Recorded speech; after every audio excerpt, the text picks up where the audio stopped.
ఈ అవడంలో దానికి వచ్చిన లక్షణం ఏమిటో తెలుసా అండి? అది ప్రాణం మీద ఆధారపడుతుంది. మీ ప్రాణము ఊపిరి మీద ఆధారపడుతుంది. ఊపిరి ఆయుర్దాయం ఉన్నంతకాలం ఉంటుంది. ఆయుర్దాయం ఎంతకాలం ఉంటుంది? ఈశ్వరుడి శాసనం అయ్యే వరకు ఉంటుంది. ఈశ్వరుడి శాసనం ఎంతవరకు ఉండాలని చేస్తాడు? ప్రారంధం అయిపోయే వరకు ఉండమని చేస్తాడు. నువ్వు ఇన్ని పనులు చేయాలని ఉంటుంది ఈశ్వర శాసనంలో. అవి అయిపోయాయి అనుకోండి, వయసుతో సంబంధం ఉండదు, తీసేస్తాడు ఈశ్వరుడు. అయిపోయింది, వచ్చేయి అంటాడు. కాబట్టి ఆయన ఇచ్చిన ఆయుర్దాయంలో నువ్వు చేసేయాలంతే. ప్రారంధ కర్మలు అనుభవిస్తూ ఉండాలి. ఇప్పుడు ఈ మనసు ఏం చేస్తుందంటే, ఇది ఊపిరి మీద ఆధారపడుతుంది కాబట్టి చిట్ట చివరి ఊపిరి వరకు అది ఉంటుంది. మీరు ఇది బాగా జ్ఞాపకం పెట్టుకోవాలి. అది ఏం చేస్తుందంటే, ఊపిరి బాగా తీయగలిగిన నాళ్ళు దాని పని ఏం చేస్తుందంటే రుచి అడుగుతూ ఉంటుంది. రుచి అంటే సంస్కృతంలో వేదాంతమునందు రుచి అంటే నాలుకతో తినే రుచి కాదు, అనుభవమును అడుగుతుంది. అది ఎలా ఉంటుందంటావు అంటాం. సరే, దాన్ని అనుభవించాడు అనుకోండి. దాన్ని అనుభవించాడు అన్న మాటని మీరు శాస్త్ర ప్రమాణంతో ఆదరించవలసి ఉంటుంది. దాన్ని అనుభవించాడు అంటే నా ఉద్దేశంలో ఏంటంటే ఏదో పులిహార తినాలనుంది, పులిహారని తిన్నాడు అని. అంతకన్నా హేయమైన మాట నేను మాట్లాడటం లేదు అని మీరు గుర్తించవలసి ఉంటుంది. ఏవి ఆ పరిధిలోకి వచ్చినా నేను అలా ప్రయోగించట్లేదు. పులిహార తినేశాడు, రుచి. అది ఏం చేస్తుందో తెలుసా అంటే, నాలుక ఇది ఇలా ఉంటుంది పులిహార అనగానే వాసన రికార్డ్ చేస్తుంది. ఇది మనసుకున్నటువంటి బలవత్తరమైన శక్తి. అందుకే మనసులో కొన్ని భాగములు పడుకుంటాయి. ఎప్పుడు మనసు అంతా లేచి ఉండదు అని చెప్తారు మనస్తత్వ శాస్త్రవేత్తలు. శంకరాచార్యుల వారి కన్నా మనస్తత్వ శాస్త్రవేత్తలు అసలు. అది ఏం చేస్తుందంటే రికార్డ్ చేస్తూ ఉంటుంది. అందుకే చూడండి, మామిడి పండు అన్నాను అనుకోండి అది ఎలా ఉంటుందో, కొత్తపల్లి కొబ్బరి అన్నాను అనుకోండి అది ఎలా ఉంటుందో, దాని తొక్క పలచగా ఉంటుంది, దాన్ని ఇలా ముట్టుకుంటే కన్నం పడుతుంది, దాని రసం తీయగా ఉంటుంది, అన్నీ చెప్తుంది. రుచి, వాసన అది గుర్తెట్టుకుని ఏమంటుందంటే, ఇంకొక నెల పోయింది అనుకోండి, అవసరమైతే ప్రావిడెంట్ ఫండ్ లోన్ అన్నా పెడదాం కానీ 4 పరకలు కొత్తపల్లి మామిడి పండు తెచ్చుకుందాం, కొత్తపల్లి కొబ్బరి అంటుంది. రుచి వాసన, రుచి వాసన. ఈ మనసు ఏం చేస్తుందంటే బాగా పెట్టుకుంటూ ఉంటుంది. ఇందులో అలా తిరుగుతూ ఉంటుంది ఎప్పుడు. ఈ తిరగడం ఏం చేస్తుందంటే బలపడుతుంది కొన్నిటి ఎందు. బాగాను సెటిల్ అయిందంటారు చూసారా. షుగర్ వచ్చిన వాళ్ళకి కొత్తల్లో మీరు ఇంకా సెటిల్డ్ డయాబెటీసా అంటారు. వచ్చి ఇవాళ వస్తుంది, రేపు తగ్గిపోతుంది, 4 రౌండ్లు వాకింగ్ చేస్తే.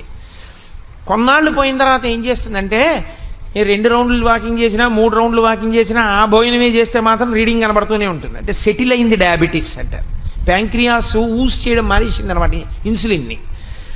అలా సెటిల్ అవుతుంది మనస్సు. ఒక దాని మీద బాగా వ్యామోహాన్ని పెట్టుకుంటుంది, దాన్నే తిప్పుతుంది, దాన్నే రుచి వాసన, రుచి వాసన, రుచి వాసన. ఇది ఎంత తొందరగా అడుగుతుందో తెలుసా అండి. అసలు ఒక స్థితిలో తన కంటి ముందు కనపడకపోయినా, తన నాలుక మీద ఉండకపోయినా తాను ఊరుకోలేదు. అలా అయిపోతుంది. నేను హేయమైన ప్రయోగం చేశానని మీరు అనుకోవద్దు. కొంతమంది చూడండి, కాఫీ తాగడం కన్నా టీ తాగడం కన్నా ఆ రెండే దోషభూయిష్టం. ఆ రెండిటికన్నా కూడా మద్యాన్ని సేవించడంలో వాళ్ళు అది లేకపోతే ఇక బ్రతకలేనన్నట్టే ఉంటారు. ఇది అది రుచి ఎందు బాగా నిలబడిపోయి నువ్వు ఇది తాగితే చచ్చిపోతావురా అని డాక్టర్ గారు చెప్పినా సరే చచ్చిపోయినా పర్వాలేదు కొంచెం తాగుతానంట. అంటే అంత వాసనా బలం కింద పట్టుకుంటుంది. ఇప్పుడు దీన్ని వ్యామోహం కింద మారుస్తుంది. మార్చి దానికి ఉన్న తమాషా ఏమిటంటే, అది ఆఖరి ఊపిరి ఉన్నంతసేపు ఉంటుంది కదండి. ఆఖరి ఊపిరి ఆగిపోతోంది దానికి తెలుస్తుంది. ఆఖరి ఊపిరి ఆగిపోతోందని తెలియగానే 5 జ్ఞానేంద్రియములలో ఉన్న శక్తుల్ని ఉపసంహారం చేస్తుంది మనస్సు. మనస్సుకొక్కదానికే ఆ శక్తి ఉంది, దానికి ఉపసంహార ప్రక్రియ తెలుసు. అందుకే మీకు నిద్ర ఎందది ఏం చేస్తుందంటే జ్ఞానేంద్రియములలో ఉన్న శక్తుల్ని ఉపసంహారం చేసి తనలోకి తీసుకుంటుంది. కన్ను కొంచెం తెరిచి ఉంటుంది, కానీ మీరు ఆయన కంటి ఎదురుగుండా తీసుకెళ్ళి ఓ పువ్వు పెట్టారనుకోండి, ఆయన ఏం చూడడం. కంటిలో చూడగలిగిన శక్తిని మనసు లాగేసుకుంటుంది తనలోకి. చెవి పక్కకి వెళ్ళేదో మాట్లాడారనుకోండి, ఆయనకి వినపడదు, చెవి వింటుంది. ఎందుకంటే ఒక శబ్ద ప్రకంపన వస్తే దీనిలో ఉన్నటువంటి కర్ణభేరి కదులుతుంది. కర్ణభేరి కదిలితే చెవికి వినపడుతుంది ఆ మాట. కాబట్టి చెవి వింది, కానీ ఆ మాటని మనసు పుచ్చుకోదు. ఎందుకంటే వినగలిగిన శక్తిని లాగేసి తనలో పెట్టేసుకుంటుంది.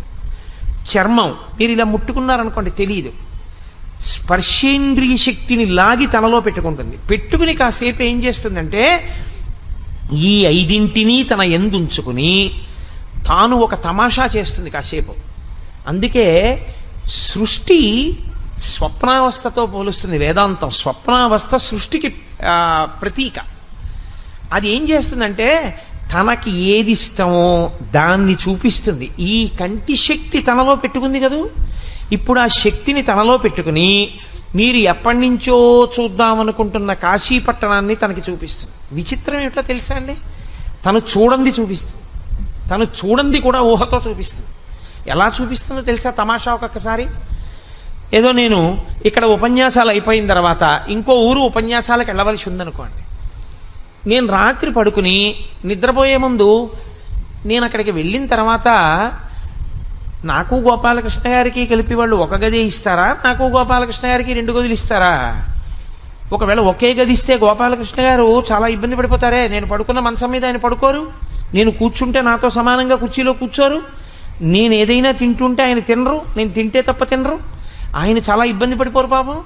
వేరే గది ఉంటే ఆయనకి ఇబ్బంది ఉండదు, పడుకోవాలనుకుంటే కాసేపు పడుకుంటారు. వీళ్ళు 2 గదులు ఇస్తున్నారా, ఒక గది ఇస్తున్నారా అడగడం మర్చిపోయానే అని నేను అనుకున్నాను అనుకోండి. అది తన ఊహలతో నాకు ఇవ్వబోయే విడిదోటి చూపిస్తుంది. నేను అక్కడికి వెళ్ళినట్టు, ఓ గది ఇచ్చినట్టు, ఆ గదిలో ఒకటే ఫ్యాన్ ఉన్నట్టు, అది తిరుగుతున్నప్పుడు పెద్ద చప్పుడు వస్తున్నట్టు, ఆ ఫ్యాన్ కింద తీరా సింగిల్ కాట్ ఉన్నట్టు, గోపాలకృష్ణ గారు కింద పడుకున్నట్టు, గోడల మీద బొద్దింకలు ఉన్నట్టు, దోమలు. అయ్యో ఈయన ఎలా పడుకుంటారు పాపం, ఇదేమిటి వీళ్ళని అడుగుదామంటే వీళ్ళందరూ వెళ్ళిపోయారు, ఉపన్యాసం అయిపోయాక అడగడం మర్చిపోయానని నేను బెంగ పెట్టుకుంటున్నట్టు, ఈ బెంగలో ఉలిక్కిపడి నేను లేచినట్టు, దిక్కుమాలలో కూడా నిద్దట్లో కూడా ఇంకా నాకు ఈ విడిదిలు ఉపన్యాసాలేనా అని మళ్ళీ 2 గుటకలు నైళ్ళు దాకా పడుకున్నాను అనుకోండి, ఊరుకుంటుంది. ఇవన్నీ ఎక్కడివో తెలుసా అండి, మీరు పడుకోబోయే ముందు ఆ కంటిలోని శక్తిని ఉపసంహారం చేసి తను ఏది చూపించాలనుకుంటుందో అది చూపిస్తుంది. కాశీ చూపిస్తుంది, కత్తెట్టుకు మీ మీద పడ్డవాడిని చూపిస్తుంది. అందుకే నిద్దట్లో ఉలిక్కి పడుతుంటాడు, ఒక్కొక్కడు భయపడుతూ ఉంటాడు నిద్దట్లో. ఆ తర్వాత ఏం చేస్తుందో తెలుసా అండి, అది అలిసిపోతుంది. ముందు జ్ఞానేంద్రియాలు అలిసిపోతాయి, శక్తి లాగేస్తుంది. తర్వాత కళ చూపించి అది కూడా అలిసిపోయి ఇంకా తను సంకల్ప వికల్పాలు చెయ్యలేక ఏం చేసేస్తుందంటే ఆ ఇంద్రియ శక్తుల్ని పట్టుకుని మనసు ఆత్మలోకి వెళ్ళిపోయి ఊరుకుంటుంది. ఇప్పుడు ఇంద్రియ శక్తులు మనస్సు కూడా ఆత్మలోకి వెళ్ళిపోతే మనస్సు ఎప్పుడైతే లేదో సమస్త అహంకారములు అణిగిపోతాయి. నేనెవరు, పురుషుణ్ణి, నా పేరేమిటి, కోటేశ్వరరావు, నేనేం చేస్తుంటాను, ఫలానా ప్రభుత్వ సంస్థలో ఉద్యోగిని, నేను సాయంకాలం ఏం చేస్తాను, ప్రవచనం చేస్తాను, నా జీతం ఎంత, ఇంత వస్తుంది, నా దగ్గర డబ్బు ఎంత ఉంది, ఇంత ఉంది, నాకు పిల్లలెందరూ, ఇంతమంది, ఇవేమీ ఉండవు. మనసు ఆగిపోగానే అన్నీ ఆగిపోతాయి.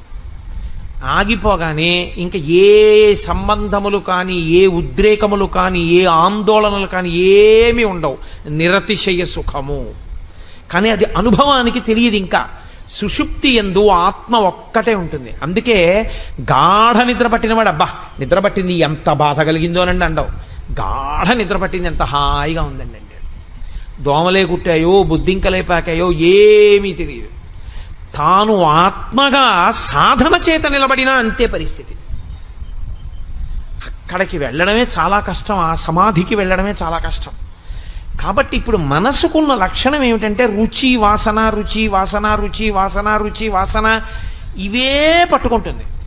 ఈ పట్టుకోవడంలో ఇది చేసే తమాషా ఏమిటో తెలుసా అండి, కొన్నిటి యందు బాగా నిలబడిపోతుంది.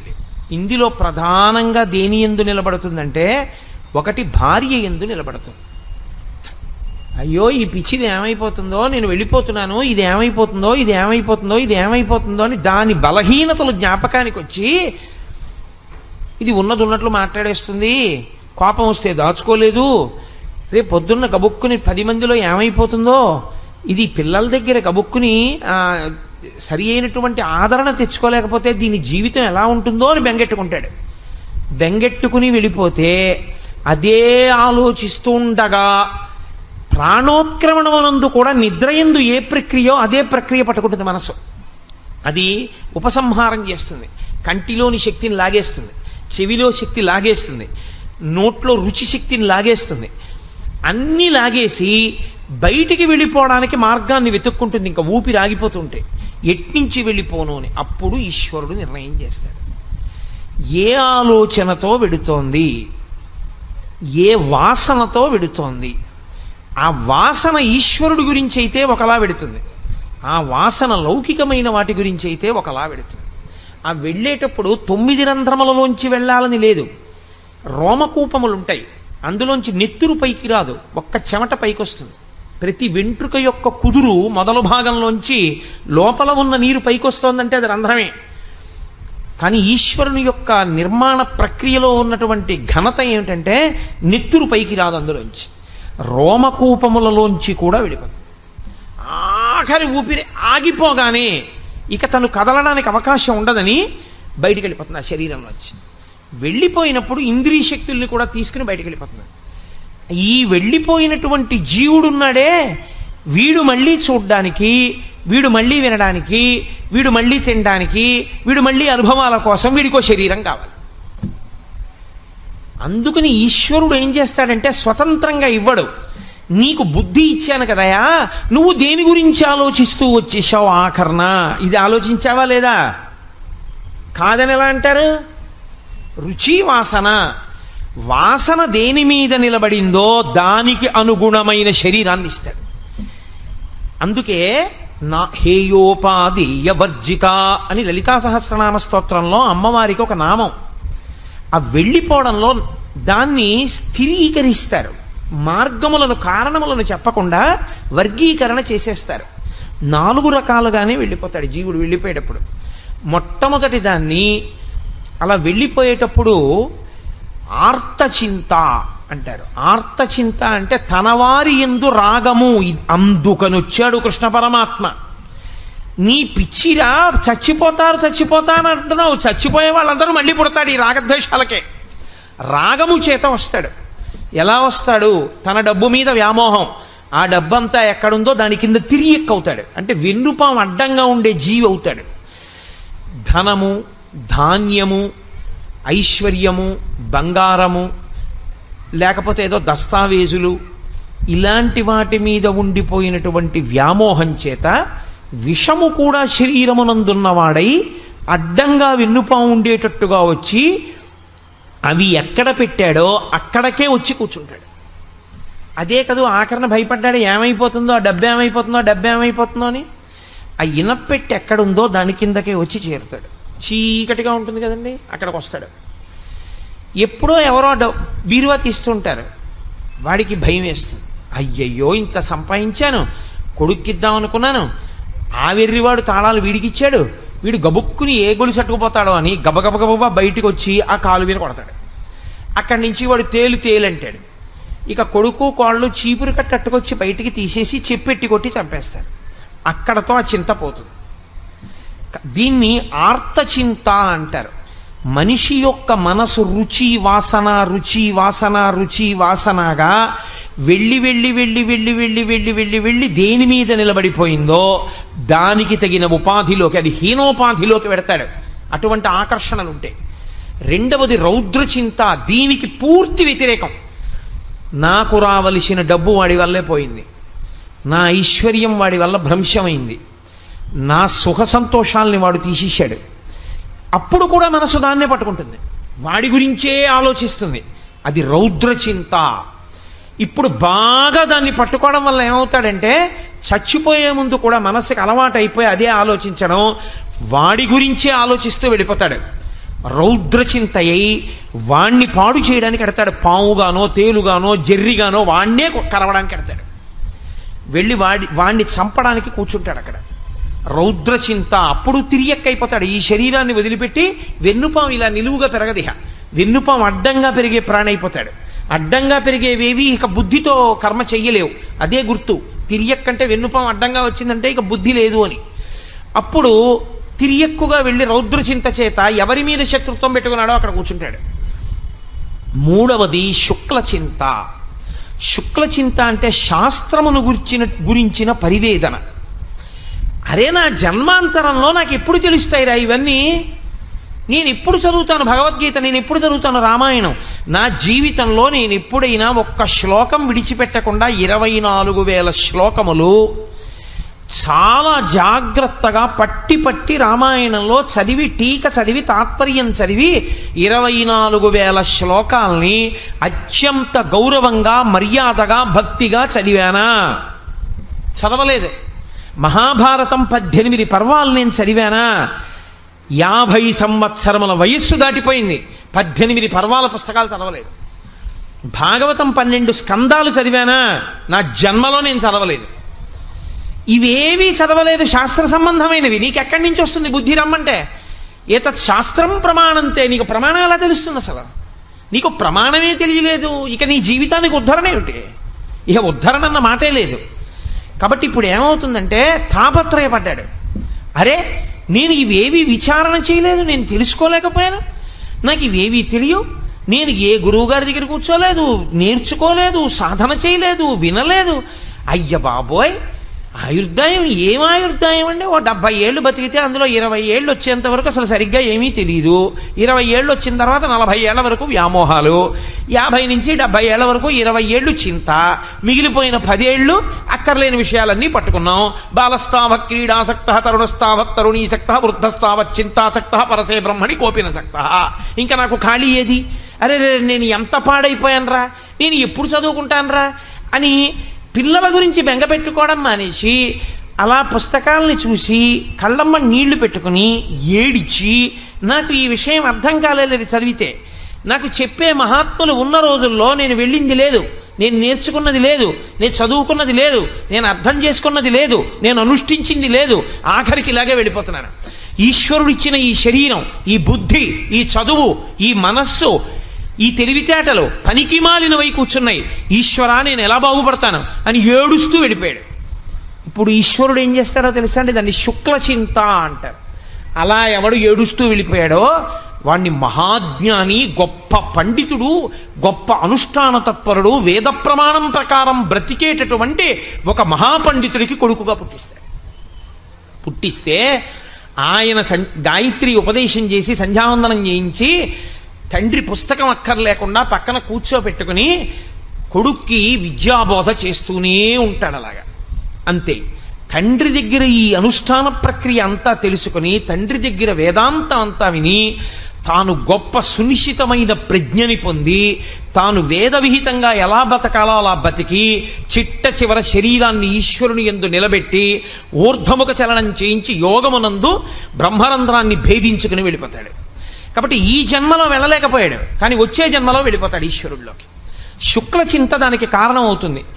చిట్ట చివరి చింత ఒకటి ఉంటుంది, దాని పేరు ధన్య చింత అని పేరు. ఇది అనుష్ఠానం వైపుకి తీసుకెళ్ళిపోతుంది. సరి అయినటువంటి గురువు లభిస్తాడు. లభించి ఆ గురువు గారి దగ్గర కూర్చుని వినగలిగినటువంటి స్వాతంత్ర్యం ఏర్పడుతుంది. ఏర్పడి చెవులు దొప్పలు చేసుకుని వింటాడు. విన్నదాన్ని బాగా పరిశీలనం చేస్తాడు. చేసి వైరాగ్యమును పొందుతాడు. ఆ వైరాగ్యంతో నిత్యకర్మానుష్ఠానమును కానీ సుఖదుఖములకు కానీ తాను సాక్షిమాత్రుడవుతాడు. తాను విచలితుడు కాడు. తాను దాని వలన జ్ఞానమును పొందుతాడు. ఆ జ్ఞానము చేత ఈ జన్మలోనే ఊర్ధముఖ చలనం చేసి బ్రహ్మరంధ్రాన్ని భేదించుకుని ఇంకొక కడుపులోకి వెళ్ళి ఇంకా మళ్ళీ శరీరంలోకి రాకుండా ఈశ్వరుల్లో కలిసిపోతాడు.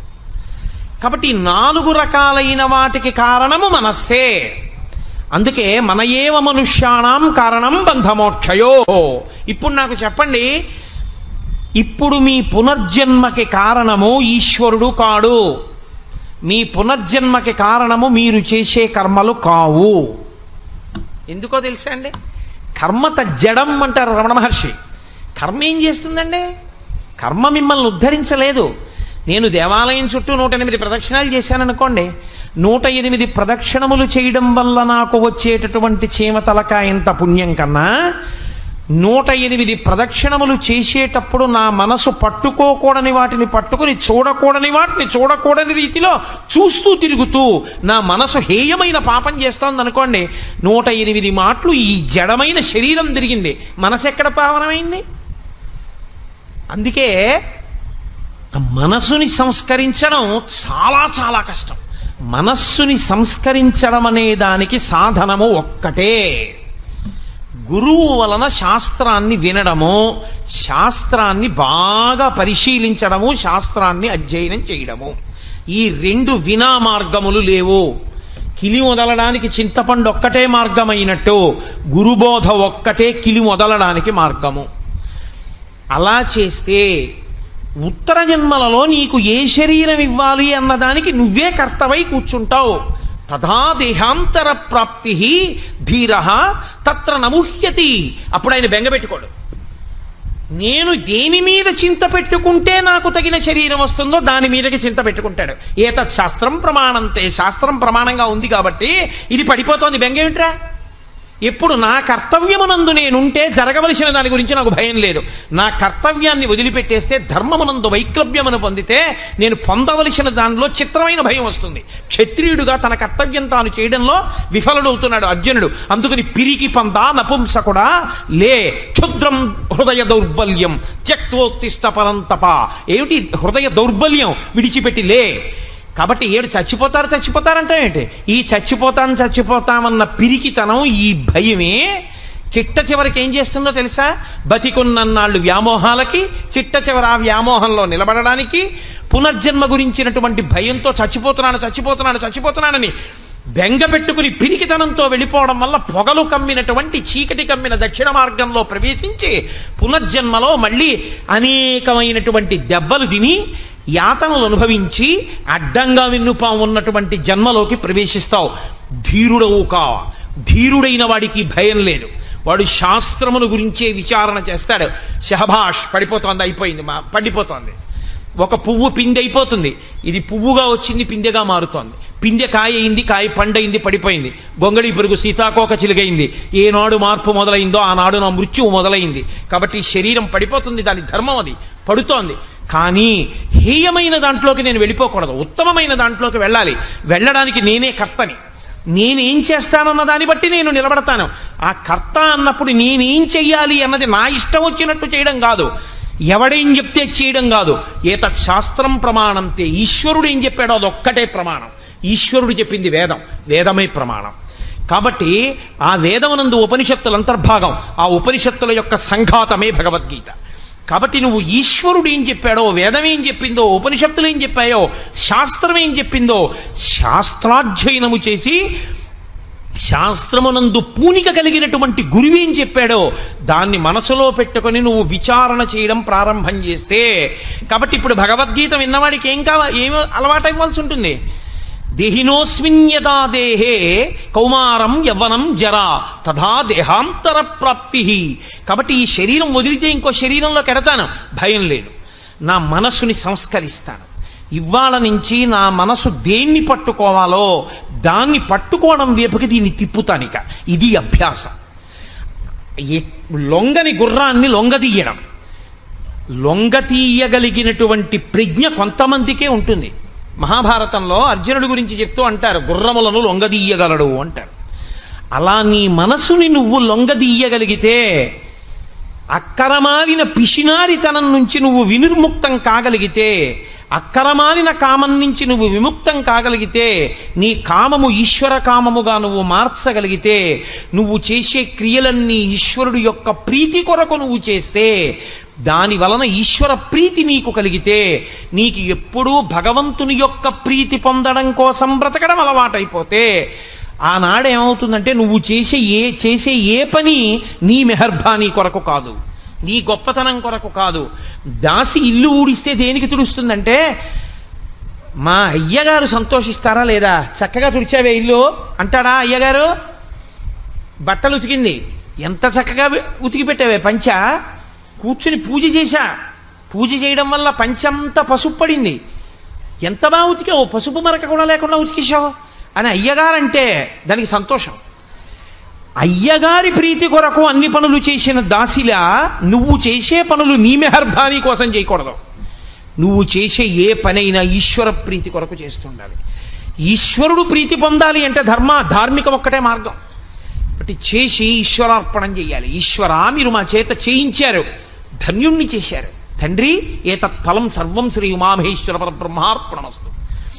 అలా నువ్వు నిలబడగలిగితే ఎప్పుడూ నిన్నొకడు చూస్తున్నాడు యజమాని, వాడు ఆఖరణ తీర్పు చెప్తాడు. కాబట్టి నేను వాడి ప్రీతి కొరకు ఉండడం అలవాటైపోతే, శంకరులు వైరాగ్య శతకంలో చెప్తారు చిట్ట చివర, ఆఖరణ వెళ్ళిపోయేటప్పుడు పనిపిల్ల చూడండి, ఆఫీసులో పనిచేసే వాళ్ళు ఆఫీస్ టైం అయిపోతే వెళ్ళిపోతారు.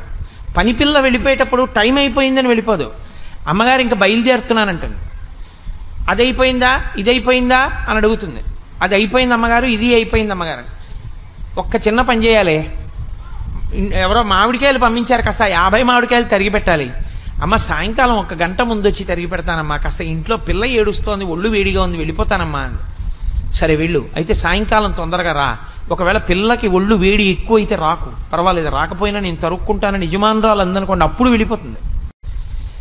వెళ్ళిపోయేటప్పుడు కూడా అనుమతి అడిగి వెళ్ళిపోయిన దాసిలా ఇందులోంచి వెళ్ళిపోయేటప్పుడు కూడా ఈశ్వర కరుణామయుడవై నా యందు అనురక్తితో నేను పాపాలు చేశానని మనసుతో చేసిన పాపం పోగొట్టుకోవడానికి మనసుని, శరీరంతో చేసిన పాపం పోగొట్టుకోవడానికి శరీరాన్ని, వాక్కుతో చేసిన పాపం పోగొట్టుకోవడానికి వాక్కుని, మూడింటిని కలిపి జీవుణ్ణి శరీరంలో పెట్టి నాకు ఇది ఇచ్చావు.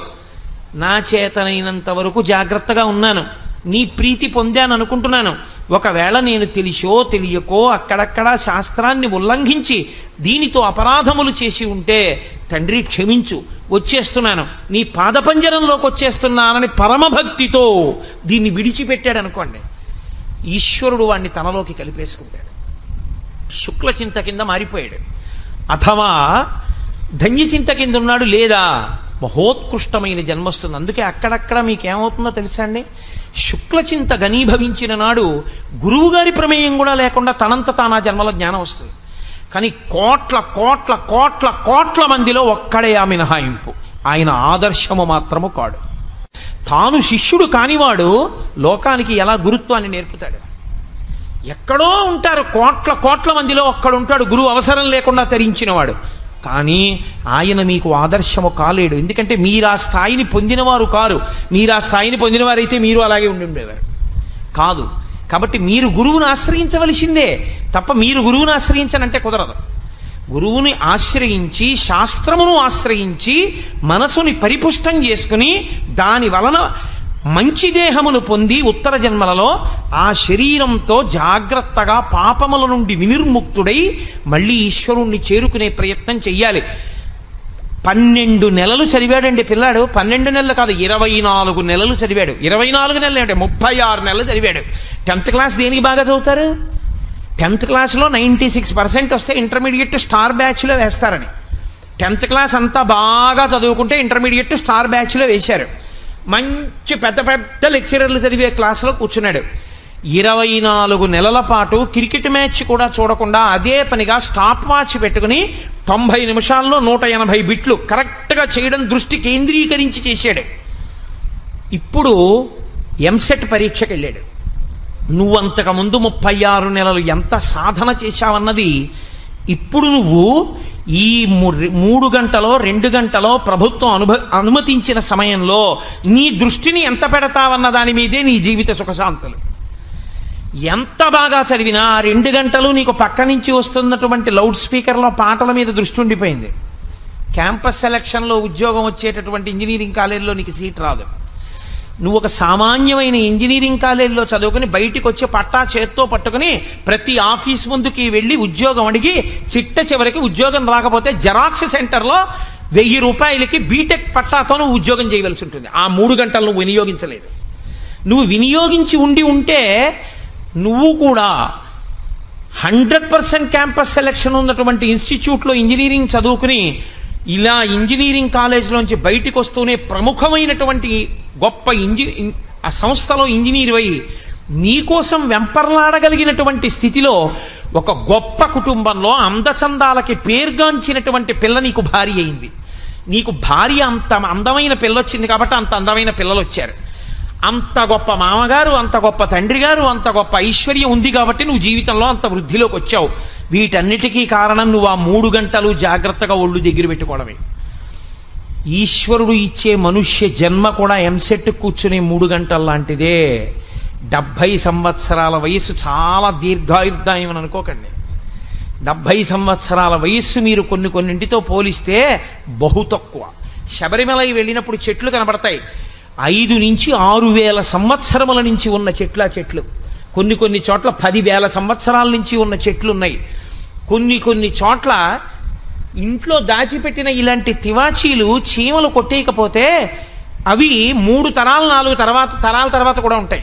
ఒక్కొక్క ఇంట్లో అట్టెపెట్టేటటువంటి మంచినీళ్లు కాచుకునేటటువంటి వేడి నీళ్లు కాచుకునే రాగి బాయిలరు మా ముత్తాత గారి ముందు ఎవరో కొన్నారండి బాయిలర్ అన్నారు. ఆ బాయిలర్కు ఉన్నటువంటి ఆయుర్దాయం నీకు లేదు. నువ్వు చాలా తక్కువ నీ ఆయుర్దాయం. అందులో నీకు శాస్త్రం మీదకి దృష్టి వెళ్ళడానికి కావలసినటువంటి సమయం నిర్హేతుకంగా పోతోంది. చింత పట్టుకునే సమయం పనికి రాకుండా పోతోంది. సాధన చెయ్యగలిగిన సమయం కొద్దిగానే మిగులుతోంది.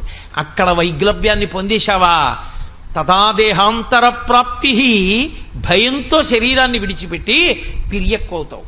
ఒక్కసారి తిరియక్కైపోయాడా ఇక మళ్ళీ ఉచ్చులేసి చంపేస్తారు, కత్తులు పెట్టి నరికి చంపేస్తారు, శూలాలతో పొడిచి చంపేస్తారు, కర్రలతో కొట్టి చంపేస్తారు, రాళ్ళు విసిరి చంపేస్తారు. తప్ప చచ్చిపోవడానికి కూడా స్వేచ్ఛ ఉండదు.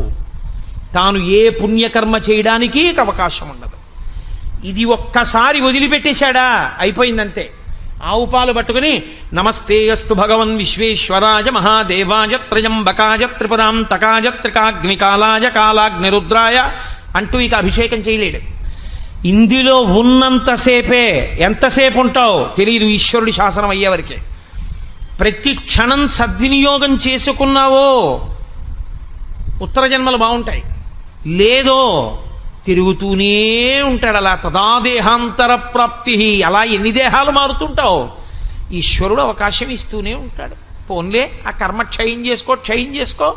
కాబట్టి శరీరం ఎందుకు ఇస్తారో తెలుసా అండి? చేసుకున్న కర్మ క్షయం అవ్వడానికి ఇంకో అవకాశం. అప్పుడు చేసావుగా పాపం, దుఃఖం రూపంలో దీంతో అనుభవించి పోగొట్టుకో. వాళ్ళ మోకాలు మీ తన్నేవు, ఈ జన్మలో మోకాలు నొప్పి అనుభవించు. వాళ్ళు ఎవరో అన్నం తింటుంటే విస్తర లాగేశావు, ఈ జన్మలో షుగరు బీపీ ఉంటాయి. పచ్చడి అన్నం తినలేవు, లడ్డూ తినలేవు, నీ విస్తర లాగేస్తాడు. కనీసం ఇలా గతంలో చేసిన పాపాలు పోగొట్టుకోవడానికి ఈ జన్మలో ఈ శరీరాన్ని తీసుకుని ఏ జన్మలో పాపమో పోతోందమ్మయ్య, దరిద్రం వదిలిపోయింది ఈశ్వరా, ఎంత ప్రేమతోటో కష్టాల రూపంలో నా పాపం తీసేసేవన్నారనుకోండి, అప్పుడు ఈ శరీరం మీ పాపం పోవడానికి కారణం. దిక్కుమాలిన దేవుడు నాకే కష్టాలు ఇచ్చాడని అనుకోండి, ఇంకో పాపం వచ్చి అందులో పడుతుంది. కాబట్టి ఈశ్వరుడు అందుకిచ్చి అందుకని పునర్జన్మ యందు జీవుడికి గత జన్మ వాసనలు లేకుండా చేసి అవస్థల్ని మాత్రం గమనించగలిగిన శక్తిని ఉంచాడు. ఇది ఈశ్వరుని యొక్క ఔదార్యం. ఈశ్వరౌదార్యమును గుర్తిస్తే తప్ప మీరు భక్తితో ధర్మంలో నిలబడలేరు, యోగము సిద్ధించదు. అందుకే శ్లోకాన్ని అలాగే అన్వయం చేయవలసి ఉంటుంది. కాబట్టి భగవద్గీతలో ఒక్కొక్క శ్లోకం అంటే ఒక్కొక్క అమృత భాండం. అది కరదీపిక.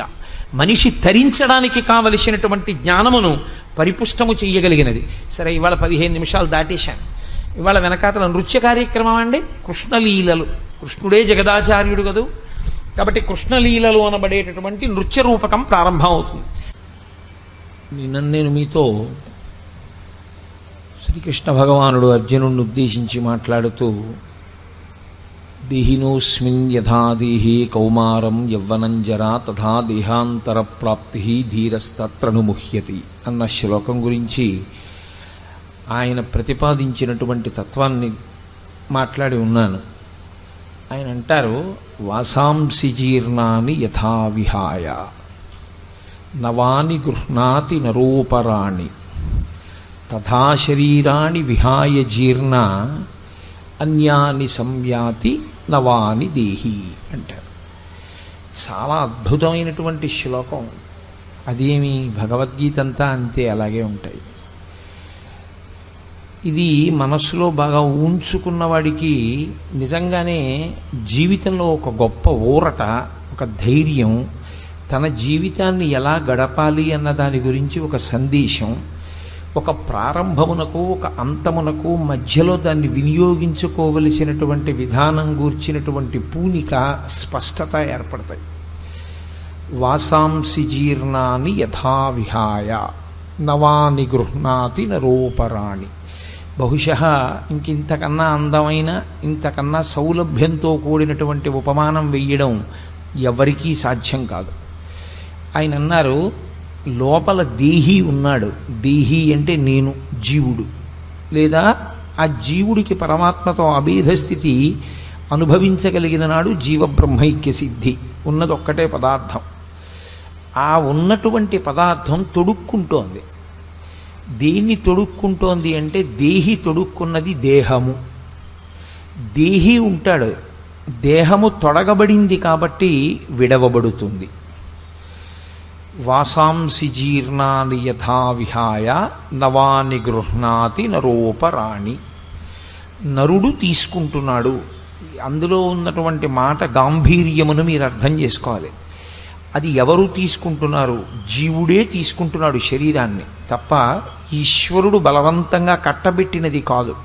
నువ్వు పుచ్చుకుని తీరాలు సుమా ఈ శరీరాన్నని భగవంతుడు ఇవ్వడు. భగవంతుడికి శరీర కల్పన యందు లేదా మీకు ఈ దేహాన్ని ఇవ్వాలి అన్న దాని విషయంలో ఈశ్వరుడికి పూనిక కానీ నేను ఇచ్చి తీరాలనేటటువంటి స్థితి కానీ ఆయనకేమీ ఉండదు. ఆయనకు అలా ఇవ్వవలసిన అవసరం ఉండదు. ఆయన ఇవ్వడు కూడా. ఆయన స్వతంత్రుడు కాడు. ఆ విషయంలో ఆయనకు ఆ అవసరం లేదు. ఎవరు తీసుకుంటారు అంటే మనమే తీసుకుంటాం. అది ఎలా తీసుకుంటాము అన్నదానికి ఒక ఉపమానం చెప్తున్నారు. ఇప్పుడు నేను అన్నది అబద్ధపు నేను వైపుకి నేను ఊంచుకుంటూ ఉంటాను. ఇప్పుడు అబద్ధపు నేను అంటే ఇది ఈ శరీరం. నిజానికి ఈ శరీరం కూడా నేను కట్టుకున్నటువంటి ఒక వస్త్రం ఎటువంటిదో దేహి కట్టుకున్నటువంటి వస్త్రంతో సమానం ఆ శరీరం. కాబట్టి నేను ఈ వస్త్రం కట్టుకున్నాను. ఈ కట్టుకున్న వస్త్రాన్ని అయ్యో నేను ఇది కట్టుకుని వచ్చాను, దీంతో ప్రవచనం చేశాను, భగవద్గీత చెప్పాను, ఈ వస్త్రాన్ని ఇప్పేయడం ఏమిటని చెప్పి ఇంటికి వెళ్ళిన తర్వాత కూడా నేను ఈ వస్త్రాన్ని ఉంచుకోను. అథవా నేను ఒకవేళ ఉంచుకున్నా ఏదో చీకటి పడే పర్యంతం ఉంచుకోవచ్చు. ఫలహారం చేసేటప్పుడు ఈ బట్టలు విప్పేస్తాను. విప్పేసి అవసరమైతే వేరొక పర్యాయం స్నానం చేసి వేరొక పల్చటి వస్త్రాన్ని కట్టుకుని నేను పలహారం చేసి నిద్రకు ఉపక్రమిస్తాను. నేను నిద్రపోయిన వస్త్రాన్ని మళ్ళీ రేపు పొద్దున్న ఉంచుకోను. మళ్ళీ ఆ వస్త్రాన్ని తీసేసి ఇంకొక వస్త్రాన్ని తొడుక్కుంటాను. ఇన్ని వస్త్రములను నేను విడిచిపెడుతున్నా. మీరు బాగా గుర్తుపట్టాలి, వస్త్రము నన్ను అంటుకోవట్లేదు, వస్త్రము నన్ను వదలటం లేదు. ఈ రెండిటి యందు వస్త్రమునకు స్వేచ్ఛ ఏం లేదు. మా ఇంట్లో నేను కట్టుకోవలసినటువంటి పంచెల దొంతర ఒకటి ఉండొచ్చు నా గూట్లో, కానీ ఏ ఒక్క పంచా కూడా కోటేశ్వరారి ఇవాళ భగవద్గీతకి మేము వస్తాం, మీతో మేము మీకు కట్టబడతాం అని ఏ పంచ తనంత తాను లేచి నాకు కట్టబడదు. ఏ పంచని కట్టుకోవాలి అన్న విషయంలో నాది స్వాతంత్ర్యం. నేను ఏ పంచ తీసుకుంటే ఆ పంచ కట్టుకుంటాను. నేను ఎప్పుడు విడిచిపెట్టేయాలనుకుంటే ఆ పంచినప్పుడు విడిచిపెట్టేస్తాను. ఒక్కొక్కసారి కట్టుకున్న తర్వాత చూస్తే అది ఏ కారణం చేతనైనా కావచ్చు, ఉతుకుతున్నప్పుడు కావచ్చు, ఆరేసినప్పుడు కావచ్చు, ఏదో పక్షి పాడు చేయడం వల్ల కావచ్చు, దాని మీద ఓ మరక కనిపిస్తుంది. అయ్యో ఇది ఇస్త్రీ చేసేసి సిద్ధం చేసుకున్నాం, ఇంకా నయం ఏ ఊరో పట్టుకెళ్ళాం కాదు అని కట్టుకున్న వస్త్రాన్ని అదేంటి నాన్నగారండి మీరు చూసుకోలేదా అంత మరకుంది అంటే గభాలను ఆ వస్త్రాన్ని విడిచిపెట్టి ఇంకో వస్త్రం కట్టుకుంటాం. ఇప్పుడు ఆ వస్త్రాన్ని కట్టుకున్నా విడిచిపెట్టినా నేను కట్టుకుంటున్నాను, నేను విడిచిపెడుతున్నాను. వస్త్రానికి స్వాతంత్రం లేదు. నేను కట్టుకుని నేను విడిచిపెడుతున్నాను. నేను కట్టుకుని నేను విడిచిపెట్టడానికి కారణం ఒక్కటే, వాసాంసి జీర్ణాన్ని యథా విహాయ. అది జీర్ణమైతే విడిచిపెడతాను. ఇక్కడ విడిచిపెట్టడం అన్న శబ్దం ఎక్కడ వరకు తీసుకెళ్తున్నారంటే కృష్ణ పరమాత్మ అసలు నేను వాడడం ఆపేయడం వరకు. ఇక నేను దాన్ని వాడడం వదిలిపెట్టేస్తున్నాను, పూర్తిగా ఆపేస్తున్నాను. అంటే ఇక ఈ పంచెని నేను విడిచిపెట్టినా ఇది మళ్ళీ కట్టుకునే అవకాశం ఉంటుంది. ఎందుకంటే దీన్ని చాకలికి ఎడుతుంది, ఉతుకుతారు, ఇస్త్రీ చేస్తారు, మళ్ళీ వస్తుంది, మళ్ళీ నా గూట్లో పెట్టుకుంటాను. మళ్ళీ ఎప్పుడో నాకు ఏనాడు ఈశ్వరుడు శాసనమై దీన్ని కట్టుకోవాలనిపిస్తే అప్పుడు గూట్లోంచి ఆ పంచె తీస్తాను. కానీ ఈ పంచె నేను ఇక కట్టను అని నేను దీన్ని తీసుకెళ్ళి బయట పారేశాను అనుకోండి. ఇప్పుడు నేను బయట పారేసినటువంటి ఉత్తరక్షణ పర్యంతము ఇక నా శరీరమునకు ఆ వస్త్రము చుట్టబడదు, అది కట్టబడదు. నేను విడిచిపెట్టేశాను.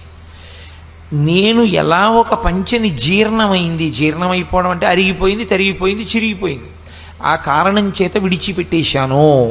అసలు యథార్థానికి వేదంలో పటలపన్నము అని ఒక పన్నం, అందులో వస్త్రం చిరిగినా, కన్నం పడినా, దాని మీద నిప్పు పడినా, కాలినా, అంచు లేకపోయినా అటువంటి వస్త్రాన్ని కట్టుకోవడాన్ని శాస్త్రం అంగీకరించదు. అటువంటి వస్త్రం కట్టుకోకూడదు. కాబట్టి అటువంటి వస్త్రం కట్టుకుని ఈశ్వరుడి ముందుకెళ్ళి నిలబడిన వాడికి ఏ పాపం వేస్తారు ఖాతాలో అంటే దిగంబరంగా వచ్చి నిలబడిన వాడి స్థితిని వేస్తాము అని చెప్పింది వేదం. కాబట్టి అలా జీర్ణమైన వస్త్రం ఇంకా కట్టుకోకూడదు కనుక పారేయడం అంటే అదేదో ఇంకెందుకు లేదు చాలా పంచలు ఉన్నాయి కదా అని పారేయడం కాదు. ఇంకా ఆ పంచ కట్టుకుని నేను వైదిక కర్మ చేయడానికి ఆ పంచ పనికిరాదు. పంచంతా బాగుంది, కానీ ఎక్కడో అగరత్తు యొక్క నుసి పడింది, పడ్డంలో దానికి కొన్ని కన్నాలు పడిపోయాయి. దానికి కొన్ని కన్నాలు పడినా కూడా నేను ఆ వస్త్రాన్ని విడిచిపెట్టవలసి ఉంటుంది. ఇంకెవరైనా నా దగ్గర పుచ్చుకుని పోని కొంతవరకు ఏదో గురువుగారు కట్టుకున్నారని నా శిష్య సమానుడైన వాడు కొంత కట్టుకుంటే కట్టుకోవచ్చేమో, ఆయనకి అది నూతన వస్త్రం కావచ్చు, కానీ నా వరకు నాకు మాత్రం అది ఇక వైదిక కర్మక పనికిరాదు. కాబట్టి విడిచిపెట్టేస్తాను. నేను ఎప్పుడది ఇంకా నాకు పనికిరాదని నిర్ణయం చేసుకున్నానో అప్పుడు నేను ఆ వస్త్రాన్ని విడిచిపెట్టేసినట్లుగా వాసాంసి జీర్ణాని యథా విహాయ నవాని గృహ్ణాతి నరూపరాణి. ఆ వస్త్రాన్ని విడిచిపెట్టేశాను అన్నప్పుడే వెంటనే ఇంకొక మాట ఉంటుంది.